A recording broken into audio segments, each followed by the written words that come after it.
So baby ఊహ I request on to the stage please. So main pillar అని చెప్పాలి శ్రీ విష్ణు గారు అండ్ బేబీ ఊహకి మధ్యలో ఉండే ఏదైతే సో అద్భుతమైన సీన్స్ అవన్నీ ఉన్నాయో చాలా చాలా బాగుంటుంది. సో వీళ్ళిద్దరే main pillars of the film.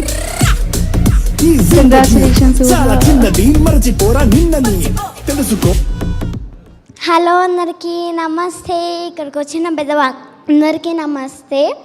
ముందుగా మా హిట్ చేసిన ఆడియన్స్కి థ్యాంక్ యూ. అలాగే ఈ అవకాశం ఇచ్చిన డైరెక్టర్ మామ కూడా థ్యాంక్ యూ సో మచ్. నాకు ఎంతో సపోర్ట్ చేసిన హీరో మామ, డైరెక్టర్ మామ, thank you so much. I love you hero మామ and I love you director మామ ఆల్సో. అలాగే ఈ ప్రొడక్షన్లో పనిచేసిన వాళ్ళందరికీ పేరు పేరుగా thank you everyone. I love you. Oh my God, నిన్ను కూడా వాళ్ళందరూ చాలా లవ్ చేస్తున్నారు, నీ పర్ఫార్మెన్స్ని కూడా. God bless you. I know అంట ఆ కాన్ఫిడెన్స్ ఆ ఏజ్లో నాకు ఉండుంటే ఎక్కడో ఉండదు. Thank you. సో